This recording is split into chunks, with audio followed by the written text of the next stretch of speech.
Episod 4. Jenazah berkafan itu semakin dekat. Bau busuk bangkai menusuk ke lubang hidung, menyebabkan 4 sekawan itu hampir termuntah. Mulut Danny, Imris dan Jeff terkumat-kamit membaca kursi, manakala Irel pula meramas-ramas rambutnya dengan perasaan yang bercampur bau. Dia ingin lari, tetapi kakinya sudah terpaku ke lantai. Kemudian jenazah itu gaib dalam kegelapan malam. Bau busuk juga sudah hilang. "Kita kena gerak sekarang, sebelum benda tu muncul balik," ujar Imris. "Nak ke mana?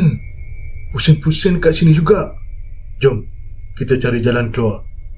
Jeff bangkit sambil membersihkan debu dari seluarnya. Peluh yang menitik-nitik di hujung dagu diseka perlahan. Mereka benar-benar kepenatan. Danny menyuluh jalan gelap dengan torchlight kecilnya. Hampir 20 minit mereka mencari jalan keluar. Tiada apa-apa yang datang mengganggu. Hanya kesunyian yang menghambat jiwa yang sedang merusuk. "Aku rasa baik kita rehat kejap. Aku dah tak larat ni. Ada bangunan kat depan sana.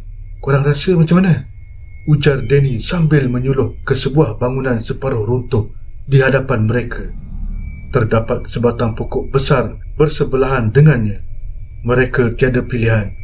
Badan yang penat harus direhatkan sebentar. Mereka bergerak perlahan-lahan menuju ke bangunan usang itu.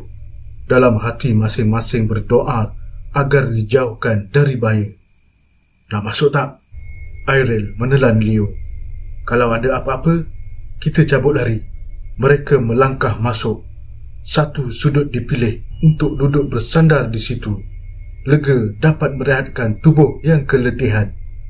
Beberapa minit kemudian, kelopak mata mereka memberat. Mereka akhirnya tertidur. Jeff membuka mata tatkala cahaya mentari menyinari menerusi tingkap. Dia tersenyum gembira.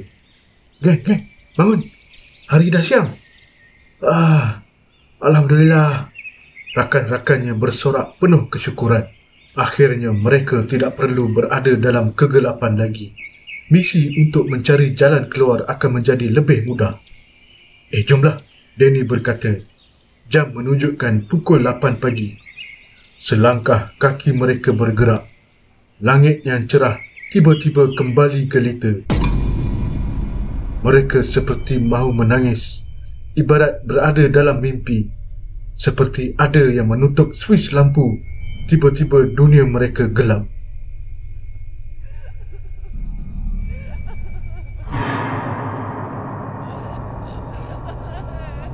Tangisan penuh hiba tiba-tiba berkumandang memenuhi segenap ruang bangunan itu. 4 sekawan itu terdiam. Cuping telinga mereka bergerak-gerak. Korang dengar tak apa yang aku dengar?" bisik Imris. Dengar, balas yang lain. Tangisan itu tangisan yang sama seperti yang didengari oleh mereka sebelum ini. Bulu roma mereka merinding apabila suara tangisan itu semakin jelas. Peluh membasahi tubuh dan pakaian masing-masing. Mereka berdiri rapat-rapat dan tidak mahu berpisah. Suara tangisan itu merintih-rintih, penuh iba, bagaikan ibu yang kematian anak.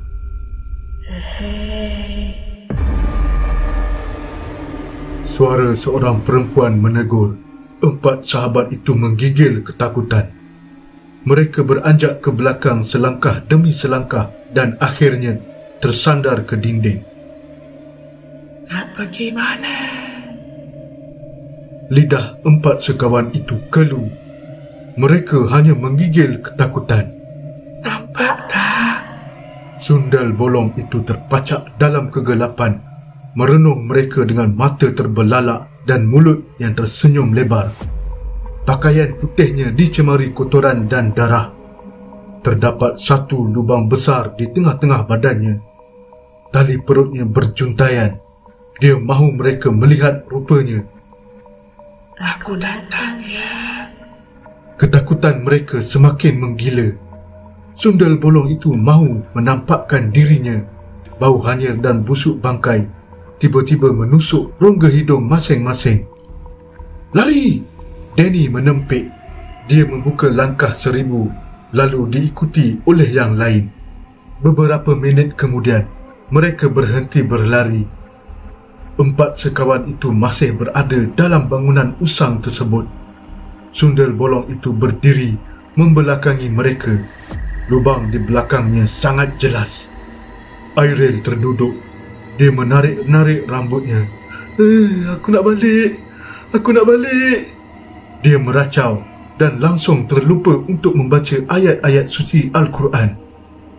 Imris menenangkan Irel. "Rel, bangun Rel, bangun. Jangan macam ni." Imris berbisik. "Bangun Rel, jangan macam ni." Kata-kata Imris diajuk oleh sundal bolong itu.